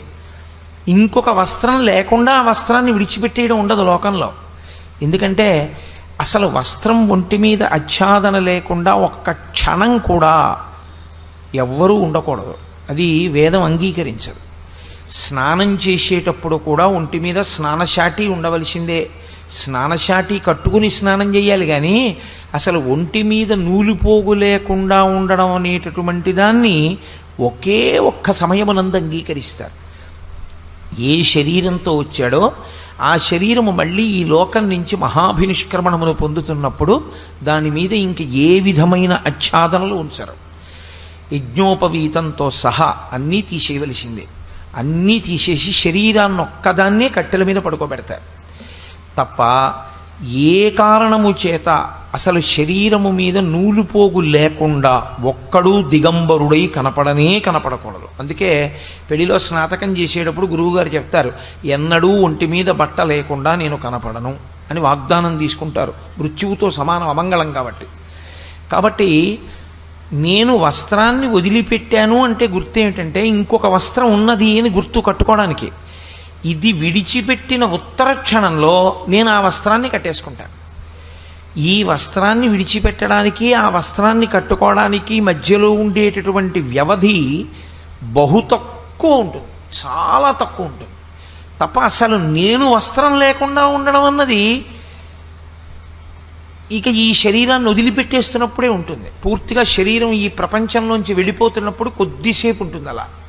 కాబట్టి నేను ఒక వస్త్రాన్ని జీర్ణమైపోయిందని వదిలిపెట్టి ఇంకొక వస్త్రాన్ని తీసుకోవడంలో వస్త్రము యొక్క ప్రమేయము ఎంత మాత్రమూ లేదు. నాదే ప్రమేయమైనట్లు ఈ పంచ కట్టుకున్నా నేనున్నాను. ఈ పంచ విప్పేసి రేపు సాయంకాలం నేను ఇంకో పంచ కట్టుకుని వస్తాను, అప్పుడు నేనుంటాను. నిన్నని ఇంకొక పంచ కట్టుకున్నాను, అప్పుడు నేను ఉన్నాను. పంచ లేదు, కానీ నేను మాత్రం ఉన్నాను. పంచ మారిపోయింది, కానీ నేను మాత్రం అలాగే ఉన్నట్టు శరీరం కూడా. దేహి ఏం చేస్తుంటాడంటే లోపల ఉన్న జీవుడు ఈ శరీరాన్ని వదిలిపెట్టేస్తాడు. వదిలిపెట్టేసి మళ్ళీ ఒక కొత్త శరీరాన్ని తాను పుచ్చుకుంటూ ఉంటాడు. ఇందులో మీరు కొంచెం జాగ్రత్తగా గమనించవలసినటువంటి విషయం ఒకటి ఉంది. ఇందులో ఎవరు ఇచ్చాడో వాడు తీసుకుంటాడు, తీసుకుని కొత్త శరీరం ఇస్తాడు అని ఎక్కడైనా ఉందా ఈ శ్లోకంలో? ఎక్కడా లేదు. ఈ ఇచ్చినవాడెవరో వాడు పుచ్చేసుకుంటాడని కానీ, పుచ్చేసుకుని మీకు కొత్త వస్త్రం ఇస్తాడని కానీ సాక్షాత్ గీతాచార్యుడే చెప్పలేదు. కృష్ణ భగవానుడంటే సాక్షాత్ పరబ్రహ్మము, పరిపూర్ణావతారము. అటువంటి కృష్ణుడే ఈశ్వరుడు నీకు ఈ దేహం ఇస్తాడు, ఈశ్వరుడు ఈ దేహం తీసేసుకుంటాడు, ఈశ్వరుడు మళ్ళీ నీకు ఇంకో కొత్త దేహం ఇస్తాడు అని అనలేదు. వాసాంసి జీర్ణాని యథా విహాయ నవాని గృహ్ణాతి నరోపరాణి తథా శరీరాన్ని విహాయ జీర్ణ అన్యాని సంయాతి నవాని దేహి. దేహి పుచ్చుకుంటాడు అన్నారు. దేహి అంటే ఈశ్వరుడు కాడు, జీవుడు. జీవుడు ఈశ్వరుడైపోయిన స్థితి యందు ఆవిర్భవించినటువంటి స్థితి వేరు, ఆ జ్ఞానం, ఆ పరిపక్వత వేరు. మనమే పుచ్చుకుంటున్నాం, మనమే దీన్ని వదులుతున్నాం, మనమే దీన్ని పుచ్చుకుంటున్నాం. అదేమిటండి, మీరు గీతలో అలా ఉందంటున్నారు, ఆ శ్లోకం చెప్తున్నారు రైటే, కానీ మేము ఈ శరీరాన్ని ఎందుకు వదలాలనుకుంటాం? అసలు మేము వదలం కదా, మాకు ఈ శరీరంతో ఉండాలని ఉంటుంది. మేము వదిలేయడం ఏమిటి ఈ శరీరాన్ని? కాదు, ఈ శరీరాన్ని మనం వదిలిపెట్టడం అంటే మనకి ఇష్టం ఉండి వదిలేమా, ఇష్టం లేక వదిలేమా కాదు. వదలడానికి కారణము మనం అయ్యున్నాము అంతే. మన కారణంగానే శరీరం పడిపోతుంది, మన కారణంగానే శరీరం నిలబడుతుంది. ఎందుచేత అంటారేమో, శరీరము పడడానికి, శరీరం పుచ్చుకోవడానికి, మళ్ళీ శరీరం పడ్డానికి, మళ్ళీ శరీరం పుచ్చుకోవడానికి కారణము ఒక్కటే, కర్మ. మనం చేసేటటువంటి కర్మ ఏది ఉన్నదో అది ఫలితమును విడిచిపెడుతూ ఉంటుంది. ఎప్పుడు కొంత ఫలితాన్ని ఇచ్చుకుంటూ వెళ్ళిపోతూ ఉంటుంది. ఇప్పుడు ఈ ఫలితాన్ని అనుభవించాలి, అనుభవించడానికి శరీరం ఉండాలి. శరీరం లేదనుకోండి, ఎలా అనుభవిస్తారు? కుదురుతుందా? మీరు కొంచెం జాగ్రత్తగా అర్థం చేసుకునే ప్రయత్నం చేయండి. నేను ఒక పుణ్యకర్మ చేశాను, నేను ఏదో ఒక మంచి పని చేశాను, 10 మందికి పనికొచ్చే పని, లేకపోతే శాస్త్రవిహితమైన కర్మ ఒకటి నేను చేశాను. 7 కొండలు నడిచి ఎక్కి వెంకటేశ్వరుణ్ణి దర్శనం చేశాను. అప్పుడు నాకు కొంత పుణ్యం వచ్చింది. ఇప్పుడు ఈ పుణ్యానికి ఫలితాన్ని నేను అనుభవించాలి. ఈ పుణ్యానికి ఫలితమే సుఖము. సుఖము అన్నది మనసు రంజిల్లేటట్టుగా ఉంటుంది. అమ్మా చాలా హాయిగా ఉందిరా అనిపిస్తుంది మనసుకి. ఆ సుఖ రూపంలో నేను పుణ్యకర్మ యొక్క ఫలితాన్ని అనుభవించేస్తాను. నేను ఒక పాపం చేశాను, ఇప్పుడు చెప్పులు వేసుకుని వెంకటాచల పర్వతం మీద తిరిగాను. ఇప్పుడు వెంకటాచల పర్వతం మీద చెప్పులేసుకు తిరిగినటువంటి పాపకర్మకి ఫలితాన్ని కూడా నేను అనుభవించవలసి ఉంటుంది. అప్పుడు నా అరికాళ్ళు ఏదో కారణం చేత ఎప్పుడో ఉత్తర జన్మలలో అగ్నిహోత్రం అంటుకొని ఆ కాళ్ళు కాలిపోయి బొబ్బలెక్కి కట్లు కట్టి కొన్నాళ్ల పాటు నేను కాళ్ళు కింద పెట్టి తిరగలేనటువంటి స్థితిని పొందాలి. చేసిన పాపము దుఃఖ రూపంలో పోవాలి, చేసిన పుణ్యము సుఖ రూపంలో పోవాలి. ఇప్పుడు ఈ సుఖం అనుభవించాలన్నా దుఃఖం అనుభవించాలన్నా ఈశ్వరుడు మీకు మనస్సొక్కటే ఇచ్చి శరీరాన్ని ఇవ్వకపోతే కుదురుతుందా? ఎక్కడ పెడతారు మనస్సు తీసుకొచ్చి? ఎలా అనుభవిస్తారు? నేను పుణ్యకర్మ చేశాను, దాని సుఖ ఫలితాన్ని అనుభవించేసేయాలి. ఇప్పుడు నేను ఆ సుఖ ఫలితం అనుభవించేయాలంటే ఏముండాలి? నాకో శరీరం ఉండాలి. మీ అందరూ కింద కూర్చుంటే నేను ఒక్కడిని కూర్చోవడానికి ఇంత పెద్ద వేదిక, నేను ఒక్కడిని కూర్చుంటే నాకు ఇన్ని పూలదండలు, నేను ఒక్కడిని కూర్చుంటే మీ అందరూ నిశ్శబ్దంగా ఉన్నారు, నేను ఒక్కడిని మాట్లాడితే నా మాట వినపడుతుందో వినపడదో సరిగా అందరికీ ఒక మైకు. ఇవి సభాపూజ్యత అంటారు. అంటే ఇంతమందికి చెప్పగలిగినటువంటి పెద్దరికాన్ని పొందుట. ఈ పెద్దరికం నాకు ఎందుకు వచ్చింది అంటే, గత జన్మలలో ఎవరికో ఏవో కొన్ని పుస్తకాలు నేను ఇచ్చున్నాను, ఎవరికో నాకు తెలుసున్నటువంటి 4 మంచి మాటలు కూర్చోపెట్టి వాళ్ళకి పనికి రావాలి అని చెప్పున్నాను. నేను చేసిన పుణ్యకర్మ ఏదో ఉంది. ఇప్పుడు ఆ పుణ్యకర్మ చేత నేను సభాపూజ్యత అనబడేటటువంటి గౌరవాన్ని పొందేయాలి. అది పొందేశాను అనుకోండి, అక్కడతో నేను చేసిన పుణ్యం పోతుంది, అయిపోయింది. కాబట్టి ఇప్పుడు కొంత పుణ్యం అయిపోయింది. ఒక్క పుణ్యమే చేశామనుకోండి, ఈ శరీరం ఇవ్వరు. చాలా జాగ్రత్తగా మీరు పట్టుకోవాల్సి ఉంటుంది ఇప్పుడు నేను చెప్పే విషయాన్ని. మీరు కేవల పుణ్యమే చేసి ఉన్నారనుకోండి, ఎవరు చేసేది శరీరం కాదు, కేవల పుణ్యం చేసేది లోపల ఉన్న జీవుడు. ఆయన ఎలా చెప్తే అలా చేస్తుంది ఈ శరీరం. జీవుడు కేవలం పుణ్యమే, అసలు పాపస్పర్శ లేదనుకోండి, అప్పుడు కేవలం భోగం అనుభవిస్తే చాలు. కాబట్టి అసలు ఆకలి దప్పిక లేకుండా అమృతం తాగి నిత్యము భోగం అనుభవిస్తూ సంతోషంగా ఉండడానికి ఊర్ధ్వలోకాల్లో దేవతలుగా పుట్టిస్తారు. నేను పాపము చేశాను, పుణ్యము చేశాను. ఇప్పుడు పాపపుణ్యములు రెండూ అనుభవించాలి. ఈ శరీరాన్ని ఇస్తారు, మనుష్య శరీరాన్ని ఇస్తారు. ఇది ఏమవుతూ ఉంటుందంటే ఆయుర్దాయ రూపంలో కాలమునందు కొంతకాలము నిలబడుతుంది. ఎంతకాలము నిలబడాలి అన్నది ఈశ్వరుడు ఊపిరిల రూపంలో నిర్ణయం చేస్తాడు. ఆ ఊపిరిల రూపంలో ఆయుర్దాయాన్ని లెక్క పెడతాడు. ఇన్ని ఊపిర్లు తీయడానికి నీకు నేను అధికారం ఇస్తున్నాను అని చెప్పి జీవుణ్ణి శరీరం ఇచ్చి పంపిస్తాడు. నీ చేసుకున్న కర్మ ఫలితంగానే పుణ్యము ఉంది, పాపము ఉంది, రెండూ అనుభవించాలి. ఇప్పుడు ఈ శరీరం ఇచ్చాడు. దీంట్లో ఇదిగో ఈ కాలంలో ఫలానా సమయం నుంచి ఫలానా సమయం వరకు, నిజానికి ఆయన ఏమి date of birth date of death ఆయన ఏం చెప్పడం. నీవు మొదటి ఊపిరి నుండి నీ చిట్ట చివరి ఊపిరి ఇన్నో ఊపిరి వరకు నువ్వుండు. దానికే చిత్రగుప్తుడు అని పేరు. చిత్రగుప్తుడు అంటే ఈ ఊపిర్లను ఎవరు లెక్క పెడతారంటే ఇక్కడ కూర్చుని ఈశ్వరుడు లెక్క పెడుతుంటాడు. అనాహతము అంటారు. అనాహతము అంటే ఒకరి చేత ఆపబడేది కాదు. మీరు ఆపుతాను అంటే ఆగదు, నువ్వు ఆగవద్దు అంటే ఆగడం మానదు. దానికి అనాహతము అని పేరు. ఈ అనాహతముందే ఇది గంట. మీరు ఈశ్వరుడి దర్శనం ప్రారంభమైంది దేవాలయంలో అని గుర్తు ఏమిటంటే గంట మోగాలి. గంట మ్రోగకుండా నివేదన ఉండదు, గంట మోగకుండా ఈశ్వర దర్శనం ఉండదు. కాబట్టి ఒక గంట మోగుతూ ఉంటుంది. ఎందుకంటే ఆయన ఇక్కడ కూర్చుని ఉన్నాడు, లెక్క పెడుతూ ఉంటాడు. అదే lub dub lub dub lub dub అని కొడుతూ ఉంటుంది. ఆయన కూర్చుని ఎన్ని ఊపిర్లు తీసి ఎన్ని ఊపిర్లు విడిచిపెడుతున్నాడో లెక్క పెట్టుకుంటూ ఉంటాడు. ఆయనకి తెలుసు ఇక ఈ ఊపిరి తీశాడు, ఇక విడిచిపెట్టక్కర్లేదు. ఆయన బయటికి వెళ్ళగానే గంట అయిపోతుంది. ఈ ఊపిరి తీశాడు, ఇక విడవక్కర్లేదు, ఆయన కిందకి దిగిపోతాడు, ఆగిపోతుంది.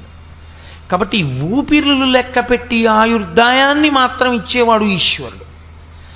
ఆయన ఇక్కడ కూర్చుని ఇంతకాలము ఇన్ని ఊపిరులుగా నువ్వుండు, అందుకే దీపం ఉండగా ఇల్లు చక్క పెట్టుకో అంటారు. అంటే ఇక్కడ ఈ ఊపిరి తిరుగుతున్నప్పుడే, ఈ గంట మోగుతున్నప్పుడే, ఇక్కడ ఈశ్వరుడు ఉన్నప్పుడే నువ్వు చెయ్యవలసిన మంచి పని చేసేసేయి. ఒక్కసారి బయటికి వెళ్ళాడంటే ఇంకా చేయడానికి దీనికి ఏం అవకాశం ఉండదు, ప్రేతం అయిపోతుంది. కాబట్టి తొందరగా చేసుకో. ప్రతి ఊపిరి యందు ఈశ్వరుణ్ణి అర్చన చేసుకో. అదే మనం శివాభిషేకం చేసేటప్పుడు మహన్యాసం చేస్తూ హంస హంసాయ విద్మహే పరమహంసాయ ధీమహి తన్న హంస ప్రచోదయాత్ అని పిలుస్తారు. ఆ ఊపిరిల రూపం హంసగా ఉంటుంది. అదే హకార సకారములు. అందుకే పురుష సూక్తం మొదలైతే సహస్రశీర్షా పురుష సహస్రాక్ష సహస్రపాత్ అని, శ్రీ సూక్తం మొదలైతే హిరణ్యవర్ణాం హరిణీం సువర్ణ రజతస్రజాం అని. ఆ హకార సకారములు రెండూ కలిసి మంగళప్రదమైతే సహ హస హంస, ఆ హంస నడుస్తోందంటారు. ఈ హంస నడుస్తుండగా చిత్తమాలిన్యాన్ని విడిచిపెట్టుకొని నువ్వు ఈశ్వర కర్మల వైపుకి అడుగులు వేసుకుంటూ వెళ్ళాలి. చిత్తశుద్ధిని ఏర్పాటు చేసుకుని దాని వలన జ్ఞానమును పొందగలిగితే జ్ఞానాద్దేవతు కైవల్యం. కాబట్టి ఈ శరీరంతో పుణ్యాన్ని చేసుకోవచ్చు, పాపాన్ని చేసుకోవచ్చు. పుణ్యాన్ని అనుభవించవచ్చు, పాపాన్ని అనుభవించవచ్చు. ఈ రెండిటినీ అనుభవింపచేయడానికి ఈశ్వరుడు ఈ శరీరాన్ని ఇస్తాడు. ఈశ్వరుడు ఈ శరీరాన్ని ఇచ్చేటప్పుడు వీడికి ఇది ఇద్దాం, పాపం ఏదో సంతోషంగా ఇచ్చేద్దామని ఏమి ఇవ్వడాయన. ఆయన ఇవ్వడానికి కారణం ఒక్కటే అయి ఉంటుంది. పరాశర భట్టర్లు శ్రీగుణరత్న కోశం చేస్తూ ఓ మాట అంటారు, యద్రూభంగాహ ప్రమాణం స్థిరచర రచన తారతమ్యే మురారే. ఈ పుర్రె జీవుడిని పట్టుకుని బ్రహ్మగారు వేరొక పుర్రెలోకి ప్రవేశపెడుతూ ఉంటాడు. అది చీమ పుర్రెవచ్చు, ఈగ పుర్రెవచ్చు, దోమ పుర్రెవచ్చు. నేను ఇవాళ పేపర్లో ఫోటో చూసా, ఏదో ఎక్కడో సముద్రపు ఒడ్డున చనిపోయిన తాబేలు అని ఫోటో వేశారు. దాని పుర్రె కనపడుతోంది, దానికో పుర్రె ఉంటుంది. ఆ పుర్రె పట్టుకుని అందులోకి జీవుణ్ణి ప్రవేశపెడుతూ వీడికి ఏం ఇవ్వచ్చు అన్నది ఇచ్చే ముందు అమ్మ వంక చూస్తాడు బ్రహ్మగారు. బ్రహ్మగారి తల్లి లక్ష్మీదేవి, ఆవిడ వంక చూస్తాడు. చూసమ్మా ఈ పుర్రె గతంలో ఈ పేరుతో తిరిగింది, ఏం చేయమంటావు అని అడుగుతాడు. యద్భ్రూభంగా ప్రమాణం స్థిరచర రచన తారతమ్యే మురారే.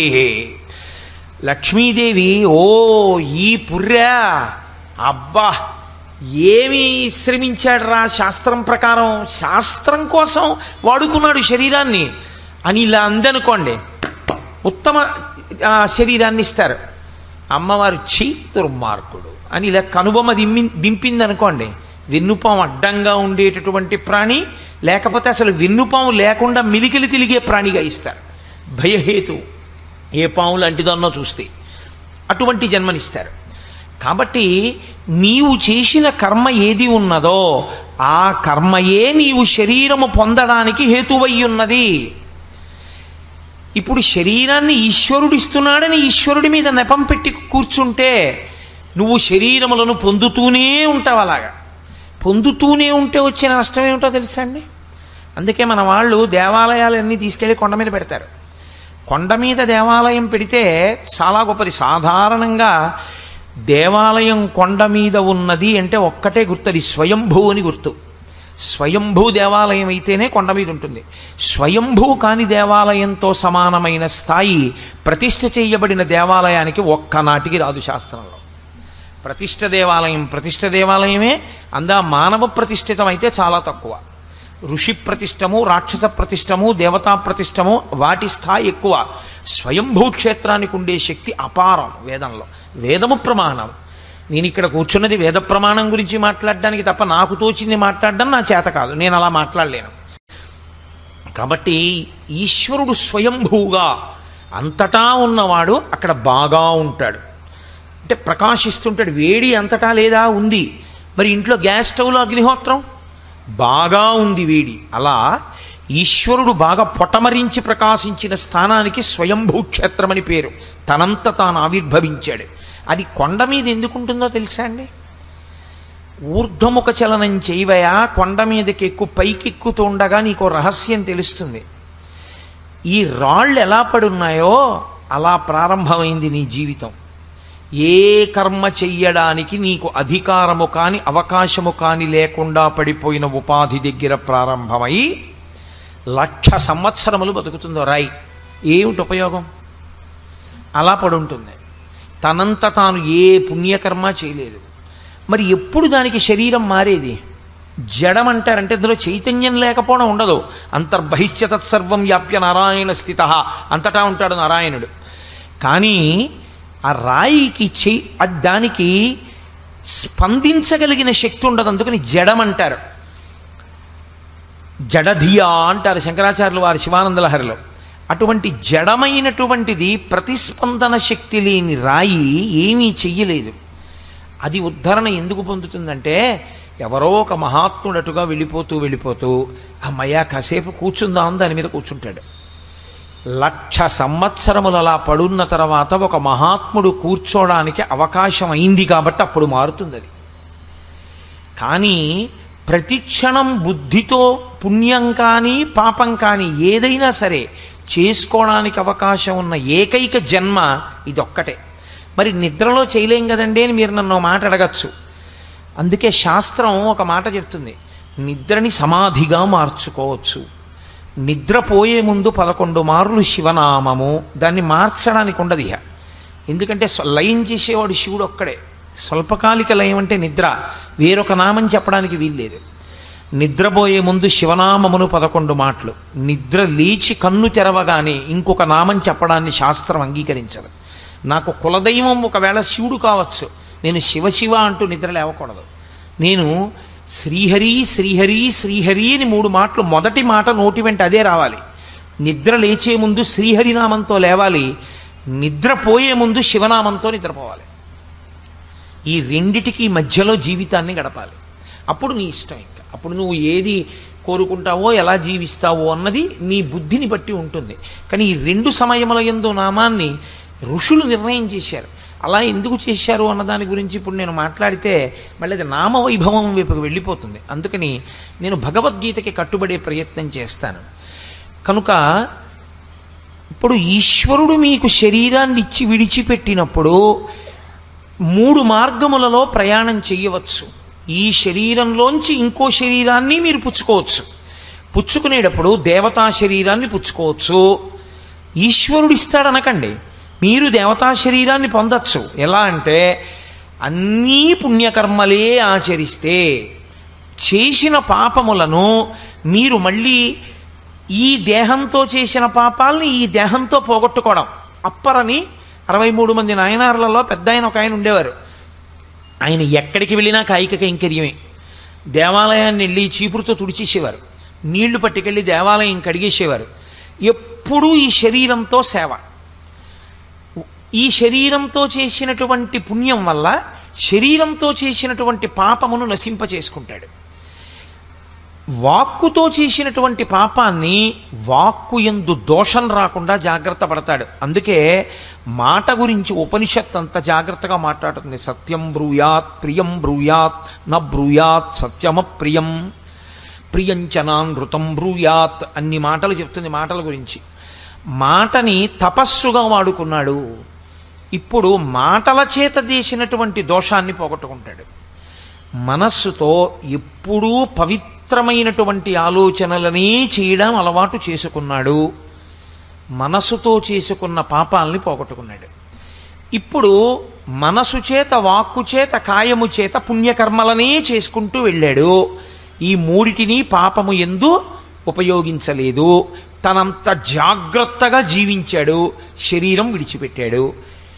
ఇప్పుడు ఈశ్వరుడు ఏం చేస్తాడంటే ఉత్తమమైనటువంటి దేవతా శరీరంలోకి పంపిస్తాడు. ఇప్పుడు ఈశ్వరుడు పంపించాడా, మీరు చేసుకున్న కర్మ కారణమైందా? కర్మ కారణమైంది. మీరు పుణ్యమో పాపమో రెండూ చేశారు. మళ్ళీ నిన్న చెప్పాను కదా, శుక్ల చింత అని ఒక చింత, ఆ చింతని పొందుతూ విడిచిపెడితే ఆ రుచి వాసనల యందు మళ్ళీ శాస్త్రాన్ని చదువుకోగలిగినటువంటి ఒక మనుష్య దేహంలోకి వెడతాడు. అన్నీ పాపకర్మలే. వాక్కుతో పాపం, మనస్సుతో పాపం, శరీరంతో పాపం, ఈ మూడు తప్ప పుణ్యం అన్నది లేదు. ఎప్పుడూ పాపకర్మలు ఆచరించాడు. ఈశ్వరుడు తిరియక్కు చేస్తాడు. వెన్నుపావుని అడ్డంగా పెట్టి అందులోకి పంపిస్తాడు. ఏమంటే మేము ఈ చేసిన పాపాలు పుణ్యాలు శరీరంతో చేసినవి, వాక్కుతో చేసినవి బాగానే ఉన్నాయి, మనసుతో చేసినవి కూడా ఉంటాయా? ఉంటాయి. మనసుతో పుణ్యం చేస్తే ఎంత ఫలితమో మనసుతో చేసిన పాపానికి అంతే ఫలితం. నేను మీ వస్తువు ఎత్తుకుపోతే దొంగతనం ఫలితం ఎలా వేస్తారో, నేను మీ ఇంట్లో ఉన్న వస్తువుని చూసి ఇది నాదైపోతే ఎంత బాగుండో అని ఏడిచ్చినా అంతే ఫలితం వేస్తారు. ఎత్తుకుపోయిన ఫలితమే వేస్తారు. అందుకే మానసిక చౌర్యము, మానసిక వ్యభిచారము ఇవన్నీ వచ్చాయి. కాబట్టి ఆ మనసుని నిగ్రహించాలి. ఆ మనసు నిగ్రహిస్తే కాయము పుణ్యమనందు వెడుతుంది. కాబట్టి ఇప్పుడు ఈ మనసు చేసే పాపాన్ని కూడా ఎవడు గమనించగలడు? లోపల ఆత్మగా ఈశ్వరుడు లేడండి. ఆత్మ ప్రకాశం చేత కదా మనసు వెలుగుతోంది. దానికి తెలియదు, ఆయనకి తెలియదు ఏం చేస్తున్నాడో మనస్సుతో. మనసుతో చేసినటువంటి పాప పుణ్యములను కూడా లెక్కలోకి తీసుకుంటాడు. కాబట్టి ఒక స్థితిలో ఈ శరీరం పనికి రాకుండా పోవచ్చు, మనసు పనికి రాకుండా పోవడం అన్నది ఉండదు. మీరు మనసుతో శివాభిషేకం చేసేయచ్చు, మనస్సుతో వెంకటేశ్వర స్వామి దర్శనం చేసుకోవచ్చు, మనస్సుతో గుళ్ళోకి వెళ్ళచ్చు, మనస్సుతో వ్రతం చేసుకోవచ్చు. అందుకు కదు శంకర భగవత్పాదులు మానసిక పూజ అన్న అధ్యాయాన్ని తీసుకొచ్చి ఇచ్చారు, రత్నైకల్పిత మానసం అంటును.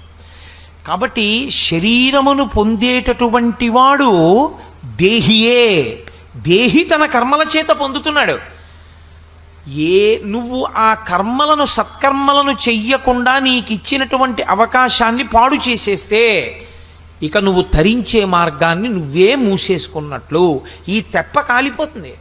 అందుకే శరీరము అంటారు. శరీరము అంటే భూమి యందుంచి మట్టి చేత కప్పెట్టబడితే శరీరం అంటారు. దీనికి రెండు మార్గాలు ఉంటాయి. చిట్ట చివర తీసుకెళ్ళి దీన్ని భూమిలో పెట్టి నన్నా కప్పెట్టాలి. 2 అగ్నిహోత్రంలోకి పట్టుకెళ్ళి దీన్ని పడేసి కాల్చేయాలి. 2 మార్గాలు. ఈ రెండిటిలో ఏదో ఒక దాన్ని ఇది పొందుతుంది. ఇది అలా పొందకముందే దీనితో నువ్వు జీవుడు లోపల ఉన్నవాడు ఉద్ధరణ పొందాలి, మంచి మార్గం వైపుకు వెళ్ళిపోవాలి, దీన్ని తెప్పగా చేసుకుని. అలా నువ్వు పొందగలిగితే ఉత్తర జన్మ బాగుంటుంది. అలా నువ్వు చెయ్యలేకపోతే పుచ్చుకుంటావు శరీరం. ఏ శరీరం పుచ్చుకుంటావంటే నీవింత పాపమును చేసి ఉన్నావు కాబట్టి దానికి అనుగుణమైన దానిని మాత్రమే నువ్వు పుచ్చుకోగలవు. ఇంకొకటి పుచ్చుకునే అవకాశం ఉండదు, నువ్వే పుచ్చుకోవాలి. మీరు చూడండి, ఎంసెట్ కౌన్సిలింగ్ సెంటర్ అని ఉంటుంది. ఆ కౌన్సిలింగ్ జరుగుతున్నప్పుడు పెడతారు 1 నుంచి 500 ర్యాంకుల వాళ్ళకి మొదటి రోజున పెడతారు. 1 నుంచి 500 ర్యాంకు వాళ్ళు ఒక వరుస క్రమంలో కూర్చుంటే మొట్టమొదటి ర్యాంకు వాడిని పిలిచినప్పుడు నువ్వు నీకేం కావాలని అడిగారు అనుకోండి, వాడు ఏ యూనివర్సిటీలో ఏ బ్రాంచ్ సీట్ అయినా సరే వాడు టిక్ కొట్టింది ఇస్తారు. ఎందుకంటే వాడు చేసుకున్న కర్మ అటువంటిది, వెనక 2 ఏళ్ళు అంత కష్టపడి చదివాడు, అంత ఫస్ట్ ర్యాంక్లో ఉన్నాడు, వాడు అడిగింది ఇచ్చేస్తారు. వాడు అడిగిన కాలేజ్ ఇస్తారు. వాడేం పరికిమాల కాలేజ్ అడగడగా వాడు ఎలాగో ఏదో పెద్ద యూనివర్సిటీలో పెద్ద బ్రాంచ్లో సీట్ అడుగుతాడు. ఆఖరణ ఓ ర్యాంక్ ఉంటుంది, 70,000 80,000 ర్యాంకు. వాడు వచ్చి నాకు జవహర్లాల్ నెహ్రూ టెక్నాలజికల్ యూనివర్సిటీ హైదరాబాద్లోనో లేకపోతే జేఎన్టీయూ కాకినాడలోనో నాకు ఈసీఈ బ్రాంచ్లో సీట్ కావాలండి అంటే అవతల పంపమంటారు. అసలు ముందే అక్కడ బోర్డు ఉంటుంది, ఇవేమీ లేవు, ఖాళీ ఏ బ్రాంచెస్ లేవు, నీకు మిగిలినవి ఇవే, ఏం పుచ్చుకుంటావని అడుగుతారు. అందులో పుచ్చుకోవాలి. మనుష్యుడు చేసుకునేటటువంటి కర్మల చేత శరీరాన్ని పుచ్చుకోవడం కూడా అలాగే ఉంటుంది. దేహి అలాగే పుచ్చుకుంటాడు. కాబట్టి ఈశ్వరుడు కాదురా నీకు ఇచ్చేది, పరమాత్మ చెప్తున్నారు. నీవు నీ కర్తవ్యాన్ని నువ్వు మానేసి నువ్వు చెయ్యవలసిన పని వేదం చెప్పింది. క్షత్రియుడవు, నీ ఎదురుగుండా ఉండేటటువంటి శత్రువులను నిగ్రహించాలి, ధర్మాన్ని నిలబెట్టాలి. ఇప్పుడు ఇది మానేసి నీకు అక్కర్లేని ధర్మాన్ని నువ్వు ఉచ్చుకుని వీళ్ళని చంపేస్తే అయ్య బాబోయ్ నాకు పాపం వస్తుందని నీ కర్తవ్యం నువ్వు మానేస్తే నీ ఖాతాలో పాపం వేసేస్తారు. ఇప్పుడు అర్జునుడు ఈ ఉపాధిలో ఉన్నావు, తర్వాత ఇది రాదిహ. ఎందుకంటే నీ కర్తవ్యం నువ్వు వదిలేసావు, అదే పాపం. కాబట్టి నీ కర్తవ్యం నువ్వు చెయ్యడమే నీకు పుణ్యం. కాబట్టి నువ్వు అది చెయ్యి, అంతేగాని అక్కర్లేని మాటలు మాట్లాడతాయేంటి? పతంతి పితరోహేషాం లుప్త పిండోదక క్రియాహ అని వేదాంతం మాట్లాడుతున్నాయేంటి? ఏది చెయ్యాలో ఏది చెయ్యకూడదో ముందు తెలుసుకో, తెలుసుకుని చెయ్యి, అంతేకాని తెలియకుండా చేయకూడదు. నాకు ఫీజు వేయడం వచ్చినా నేను పోల్ మీదకి ఎక్కి ఫ్యూజ్ వేస్తే నన్ను పట్టుకుపోతారు, వీడు పోల్స్ ఎక్కుతున్నాడండి, విద్యుత్ స్తంభాలు ఎక్కుతున్నాడని. మా ఇంట్లో ఫ్యూజ్ పోయిందనుకోండి నేను వేసుకోవచ్చు. ఏమండి నేను వేయించుకున్న స్తంభమేనండి, నాకు వచ్చండి ఫ్యూజ్ వేయడం, అందుకని నేను ఎక్కానండి అంటే ఒప్పుకోరు. వచ్చిన విద్యుత్ స్తంభం మీదకి ఎక్కి ఫ్యూజ్ వేసే అధికారం నీకు లేదు. శాస్త్రము ఈ పని చెయ్యడానికి నీకు అధికారం ఉందని శాస్త్రము చెప్తే తప్ప, ఏతత్ శాస్త్రం ప్రమాణంతే, నువ్వు చెప్తే ప్రమాణం కాదు అది. నేను 10th పాస్ అయ్యానో లేదో చెప్పాలంటే నాకు బోర్డ్ ఆఫ్ సెకండరీ ఎడ్యుకేషన్ చెప్పాలి. 10th క్లాస్ వాళ్ళకి ఎన్నొచ్చో అంతకన్నా నాకు బాగా వచ్చండి అని చెప్పినా నేను 10th క్లాస్ పాస్ అవనివ్వండి, ఆ పరీక్ష కూర్చుని వాళ్ళు సర్టిఫికేట్ ఇవ్వకపోతే. ఈశ్వరుడు నీకు ఒక్కొక్క అధికారమును ఒక్కొక్క ఉపాధి యందు ఒక్కొక్క విభూతిగా ప్రవేశపెడతాడు. ఆ కర్తవ్యమును మాత్రమే నువ్వు నిర్వహించవలసి ఉంటుంది, దాని చేత పండిపోతావు అంతే. అలా నీకు చేత కాకపోతే నువ్వు ప్రమాదాన్ని పొందుతావు. నీకు అక్కర్లేని దాని జోలికి నువ్వు వెళ్ళడానికి వీలు లేదంతే, పోలిక్కి ఫ్యూజ్ వేసినట్టు ఉంటుంది అది. అదే అర్జున, నీకు అక్కర్లేని కర్తవ్యం నువ్వు తీసుకుంటున్నావు, ఏమిటో లేనిపోని మాటలన్నీ చెప్పి వాళ్ళని నేను చంపేస్తానంటున్నావు. ఎవరిని చంపేస్తావు? చంపడానికి శరీరాన్ని చంపితే వాడు ఇంకో శరీరాన్ని ఉచ్చుకుంటాడు. ఆత్మకు అసలు చావు లేదు, ఇంకా నువ్వు చంపేదేమిటి? నువ్వు చచ్చిపోయేదేమిటి? దుర్యోధనుడు వచ్చి నన్ను కత్తితో పొడి చేస్తే చచ్చిపోతానంటావు. ఏది చచ్చిపోతుంది, ఏది చావకుండా ఉంటుంది నీకేమన్నా తెలుసా? ఏమిటి మాట్లాడుతున్నావు నువ్వు? మోహానికి గురైపోయింది నీ బుద్ధి. కాబట్టి ఇలా మాట్లాడకూడదు. దేహములు కాలమునందు వస్తాయి, దేహములు కాలమునందు పడిపోతాయి. దేహి కాలమునందు పడడం. దేహి కాలమునందు ఎప్పుడూ అలా ఉంటూనే ఉంటాడు. నేను లోపల ఏదుందో అది ఈ శరీరం ఉన్నా ఉంటుంది. ఈ శరీరం పడిపోయిన తర్వాత కూడా ఇంకో శరీరంలోకి వెళ్ళి ఉంటుంది. అప్పుడు ఆ శరీరంతో చేస్తుంది పనులు, అప్పుడు కూడా ఉంటుంది. నేను మాత్రం దేహం మారిపోతుంటుంది అంతే. ఇప్పుడు మీరు ఈ విషయం ఎందుకు చెప్పాడో తెలుసా అండి? మీరు కొంచెం జాగ్రత్తగా ఇందులో ఉన్న రహస్యాన్ని పట్టుకోగలిగితే మీకు ఈ శ్లోకం ఎందుకు అమృత భాండమో అర్థమైపోతుంది. మనందరం ఏమంటామంటే లోకంలో నేను ఉండాలండి అంటాం, నేను పోవాలంటే అని ఎవడండగా నేను ఉండాలి కదా. ఎవరమన్నా ఏమంటామంటే నేను ఉండాలి. నేను ఉండాలి అన్న మాట అర్థం లేని కోరిక. నేను పొయ్యి వెలిగించి ఈశ్వరుణ్ణి ప్రార్థన చేస్తే ఈశ్వరుడు వచ్చి ప్రత్యక్షం అయ్యాడు అనుకోండి, ఏం కావాలి నీకని అడిగాడు అనుకోండి, నేను వెలిగించుకున్న పొయ్యిలో మంట వేడిగా ఉండేటట్టు చూడండి అని అడిగాను అనుకోండి, ఆయన ఏమంటాడు? బుద్ధిహీనుడా, దానికి వరం అక్కర్లేదు, మంట వేడిగానే ఉంటుంది, దానికి వరం ఏమిటి నీ బుర్ర? నువ్వు నన్ను అడగక్కర్లేదు, నా అడగకపోయినా మీ ఇంట్లో పొయ్యి కాదు, ఏ ఇంట్లో పొయ్యిలో మంట అయినా వేడిగానే ఉంటుంది. దానికి నువ్వు కొత్తగా నేను ఉండాలి అని నువ్వు అడగక్కర్లేదు, నువ్వు ఉంటావు. ఏమడగాలంటే అసలు నేనేదో నీకు తెలియాలి. ఇది నేను అనుకోవడం వల్ల ఏమనుకుంటున్నావంటే ఇది పోతుందని భయపడుతున్నావు, అబద్ధాన్ని పట్టుకుని ఉండాలంటున్నావు, సత్యాన్ని వదిలిపెట్టేసి అది ఉండదంటున్నావు. ఏది ఉంటుందో అది ఉండదని వదిలేసావు, ఏది ఉండదో అది ఉంటుందని పట్టుకుంటున్నావు. ఇప్పుడు ఎలా ఫలితం వస్తుంది? రాదు. నిజమైన నేను ఏది వెళ్ళిపోదో, ఏది సత్యమో అది నేను అని ఉంచుకుంటే, ఏది అసత్యమో అది పడిపోతుందని అంగీకరిస్తే బుద్ధిని అట్నుంచి ఇటుకి తిప్పాల అంతే. కానీ అది చెప్పినంత తేలిక కాదు. బాగా శాస్త్రమునందు పరిశ్రమ చేసి అభ్యాసం చేస్తే దాని వలన మాత్రమే ఆ పూనికి వస్తుంది తప్ప జన్మజన్మాంతరముల నుండి వచ్చినటువంటి లక్షణం అండి ఇది. ఒక జన్మ, 2 జన్మలా, కోట్ల జన్మలు. గజేంద్రమోక్షంలో పోతన గారు అంటారు, రాత్రులు దివసంబులు సంధ్యలు సలిపిన్ పూరొక్క 1000 సంవత్సరముల్. రాత్రి లేదు, పగలు లేదు, సంధ్యాకాలం లేదు. ఇన్ని కోట్ల జన్మల నుంచో నేననుకుని శరీరం మీద భ్రాంతి పెట్టుకుని ఆ శరీరాన్ని వదిలిపెట్టి ఇంకో శరీరాన్ని పట్టుకుని ఈ అబద్ధాన్ని నిజమనుకునేటటువంటి అలవాటు నాకు అలాగే ఉండిపోయింది. ఉండిపోవడంలో ఎప్పుడూ ఏం చేస్తానంటే ఇది నేను, ఇది ఉండిపోవాలి, ఇది మారిపోతూ ఉంటుంది. మార్పు ఎందే మరణం ఉన్నది అని నేను నిన్ననే మీతో మనవి చేశా. ఎప్పుడైతే పువ్వు పిందెగా మారిపోతుందో అప్పుడే పువ్వు మరణించడం ప్రారంభమైపోయింది. పువ్వు అంతా పిందె అయిపోగానే పువ్వు నశించిపోయింది. పిందె కాయ అయిపోతూ ఉండడం మొదలుపెట్టినప్పుడే పిందె మరణించి కాయ అవుతోంది. కాయ పండవుతున్నప్పుడు కాయ నశిస్తోంది. గొంగళి పురుగు సీతాకోకచిలుక అవుతున్నప్పుడు గొంగళి పురుగు యొక్క స్వరూపం నశించిపోతోంది.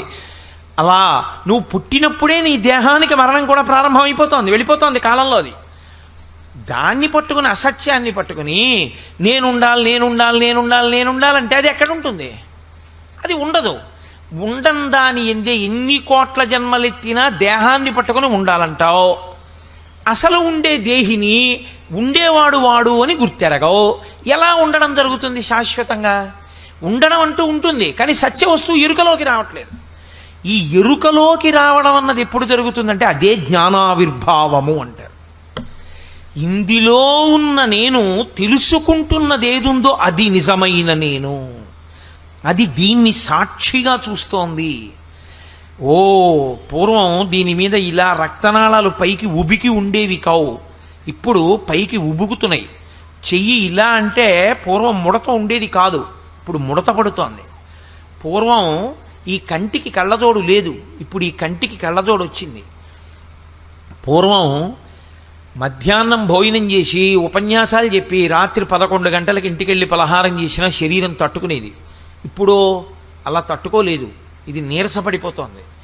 ఒక 5 గంటలో 6 గంటల తర్వాత దీనికి కాసిన పాలో ఏదో పొయ్యకపోతే దీనికి బడలికని తట్టుకోగలిగినటువంటి శక్తి క్షీణించిపోతోంది. ఇవి లోపల ఉన్నది తెలుసుకుంటోంది సాక్షిగా. ఏది తెలుసుకుంటోందో అది ఒకటి కూడా తెలుసుకుంటుంది. ఏది తెలుసుకుంటుందో తెలుసా అండి? దీని మూర్ఛని కూడా తెలుసుకుంటుంది. ఇది పాపం తట్టుకోలేక పడిపోతోందని కూడా తెలుసుకుంటుంది. దీనికి ఆకలేస్తోంది, దీంట్లో పదార్థం పడేస్తే దీని కడుపు నిండిపోయింది, దీనికి దాహం వేస్తోంది, దీంట్లో నీళ్లు పోస్తే దీనికి దాహం తీరింది, దీనికి నిప్పెట్టింది, దీని మీద కొంత ఓషధిని ప్రయోగిస్తే దీని నిప్పి తగ్గింది అని తెలుసుకున్నట్టే లోపల ఉన్న నేను ఏ మార్పు లేకుండా అలాగే ఉండి ఆ నేను ఇది పడిపోతున్నప్పుడు కూడా చూస్తుంది. ఇది పడిపోతోంది, ఇది విడిచిపెట్టేస్తోంది. నేను